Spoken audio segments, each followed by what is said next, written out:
Well, Happy New Year. It's 2022. I can't believe it already. Time flies when you're in COVID time, I guess you could say.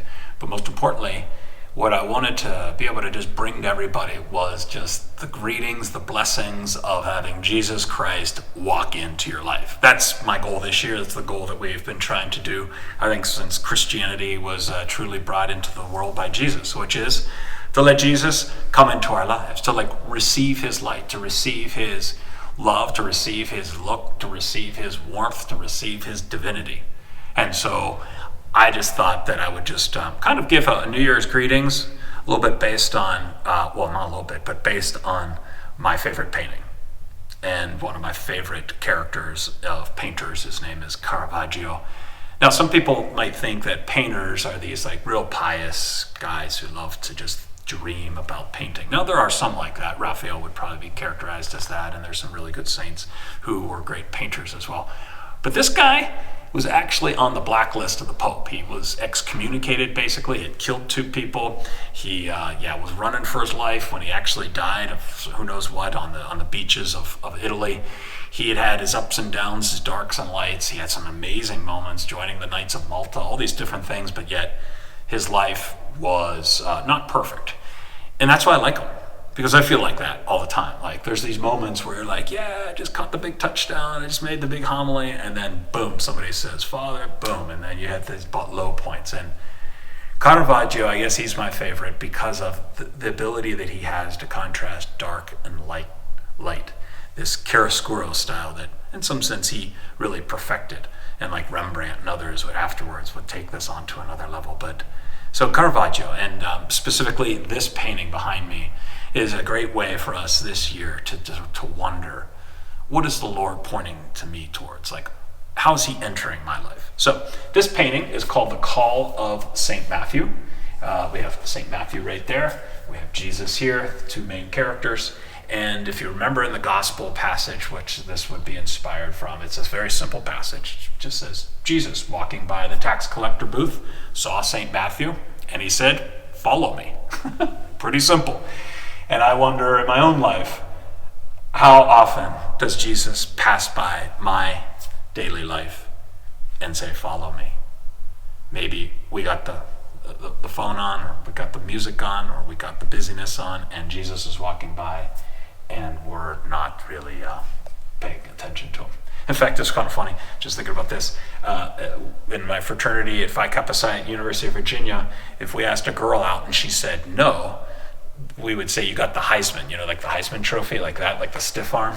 I wonder, in my own life, how many times Jesus walks by and I stiff arm him and give him the Heisman. So the goal, in some sense, of this painting is to challenge us to wonder, have we given him the Heisman? Have we resisted him or shown him away? Or are we going to be like Matthew, that eventually points to ourselves and wonder, what in the world is this about? So here are the dynamics of the painting. Obviously, you have Jesus, who is pointing at Matthew. So if you really think about the moment that Caravaggio, if he was a photographer, he took the picture after Jesus said, follow me. But it's before Matthew got up to follow. And so that's the drama. It's Jesus comes to Matthew, points at him, and notice how Caravaggio, inspired by Michelangelo, if you remember the famous Michelangelo moment, not E.T., but the moment of when God the Father, the Creator, touches that Adam in the Sistine Chapel. You can see that hand of God reaching out with life, with light, with dynamism, with love, and just the drama of God inviting us to be a part of his team. I mean, it's better than any fantasy football team. So it's all of a sudden Jesus walks by his life and says, follow me. And the drama of this painting goes from Jesus taking the first step to come in, to reach out and say, Matthew, follow me, to Matthew, you can see his finger, he's pointing to himself, he's almost leaning back saying, who, me? And so this painting, the moment is Jesus, after Jesus says, follow me, before Matthew gets up. And so now we enter in looking at the reactions, which is what's so incredible. You see this character here? Notice he's got a sword, and he's ready to unsheath his sword and kill Jesus. There's philosophies of atheism. There's obviously tons of thoughts out there that God doesn't exist. And so to try to kill God is an interesting way to live life. When you react to the things that are beautiful, that are good, that are true, by trying to kill God, like that's an interesting characteristic. And in fact, we have more nuns, N-O-N-E-S's today, than we do growing than almost any other group. And so those who want to just get rid of God are growing a lot. And so there's the sword kind of representing that character that wants to defend his life in front of any type of divine intervention. Then we go over to here, a character that I think just needs to be able to just be smoking something. He's got the long hair kind of thing. He's probably listening to the Grateful Dead in his ear pods there. This is obviously before all that. But at any rate, he's counting his money. He's in his pleasure. And it's all about me, myself, and I. And I know in my own life, whether it be me trying to get God away from it and almost killing God, or me being stuck into my pleasures, how inconvenient God, his goodness, his truth, his teachings, his challenges are. And the inconvenience of God usually comes against the pleasure that we're seeking, whether it be an addiction that has to do with sex, an addiction towards gambling, an addiction towards drugs and all that. No doubt that today in our world, it's so easy to get addicted, even just to having the phone on. And so these addictions kind of close our world into ourselves, where we're no longer free. We're stuck in him there counting his money. Then, a really interesting character with his glasses. And I often wonder, at least in my own life, how often do I rationalize things to the point where I don't let God's truth penetrate? And so unless the Lord's paradigm can fit mine, I'm not following. And so this dear man's not even interested in who's there. He's more interested in making sure everything works according to his calculations. And if you want to live a life of calculating yourself, calculating everything, it's not a life that's free. It's not a life that's fulfilling. It's a life that's not safe, actually, because you're living it according to your own paradigm. And that's what God's grace does. Is no, don't live to your paradigm, but try mine on, which is so much bigger, so much better, because he's our creator and he knows what's best for us. And so it's us trying to realize that our rationality is good. It's a gift from God, but in communion with the ultimate truth, the ultimate logos, imagine what we could be doing with that. Not finally, but another character that we can see is this innocence. And maybe this is prefiguring other people who will follow and lean on the apostles, like me being a priest, so to speak. Maybe it's just the innocence of just somebody wondering what is going on here. He seems to be the youngest of the characters, and somebody who's just simply leaning on St. Matthew, which is such an interesting thing. This is called the Call of St. Matthew. I often wonder if somebody sees this painting as I did, what they think of following Jesus as well. And in fact, just take a pause from this painting. In my life, when I saw this was the Triduum of 1993. It was Easter week, and I was in college at the University of Virginia trying to discern my own vocation to the priesthood, and an Irish priest gave a talk on this painting. I'd never heard of Caravaggio before. I'd never heard of the Call of St. Matthew before. I'd heard the gospel passage. But my problem was, how can I be free and fulfilled by being a priest?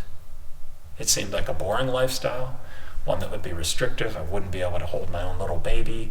I wouldn't get married, all those different things. And what I realized from hearing about this painting was that it's the Lord who takes the first step.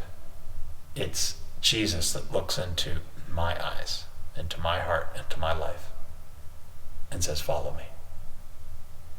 And I can't think of a more exciting, a more personal, a better way to live life than just saying, Lord, wherever you want me to go, I want to go. That's the team that I want to be on.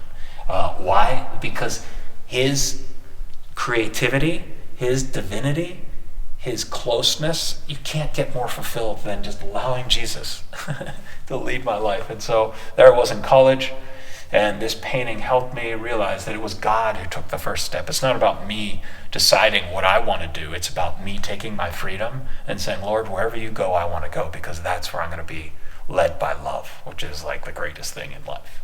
So the love that I had for my family, the love I had for that, got expanded by first and foremost giving my love to God, to Jesus, and then the whole church and all these people that I get to be with. So anyway, So that just struck me. It was like incredible. And then the other thing, and this is really cool, is like, so you can see Jesus, he's pointing to Matthew. Matthew's there like this.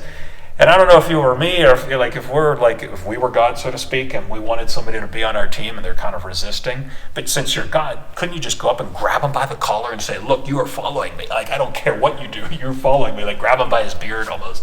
And then Jesus dragging his beard out. But notice the space that Caravaggio places between Jesus and Matthew. God created us with the ability to say yes or no. We can slam the door in God's face. We can try to get rid of God. We can stay in our pleasures. We can be rationalizing. We can innocently just be a stander by it. But we can also feel this light and have the freedom to follow it. And what's so beautiful, you can think about, in contrast to this, maybe this painting could have been whoever that rich young man is. Imagine if we knew that guy's name and he actually followed Jesus.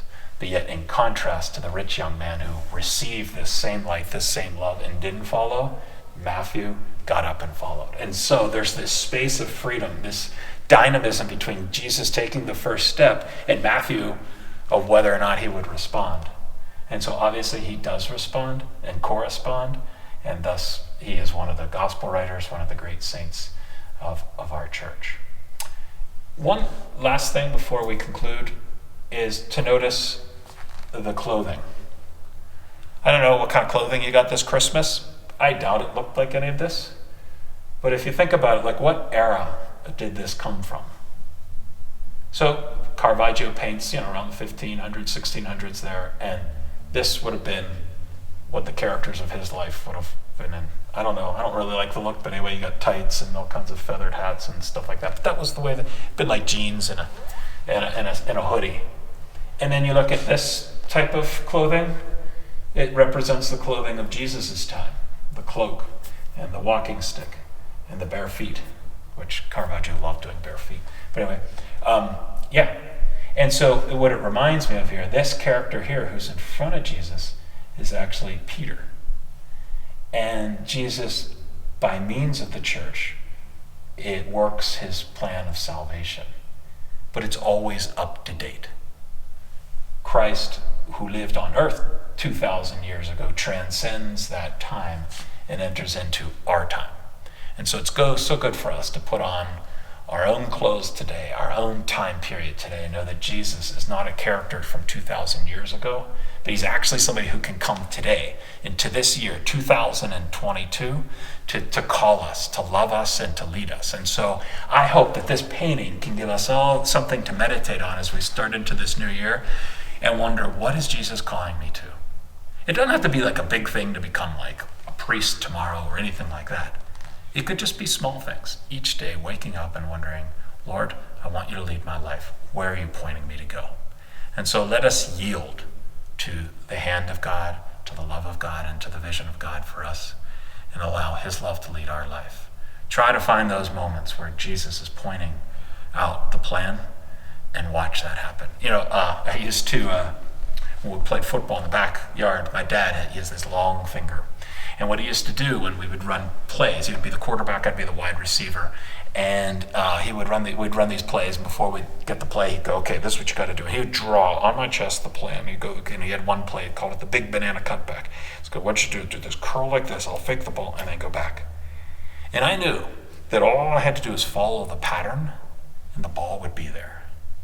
Let's follow the divine pattern of the Lord that's tracing in our hearts with his finger, because that pattern is actually going to lead us to heaven, lead us to the greatest fulfillment of our lives, and even those areas of our life where we want to resist, where we don't want to give God that blessing. I guarantee if you take the risk to follow the plan of God, it'll be the greatest thing you ever do this year. Happy New Year. God bless you.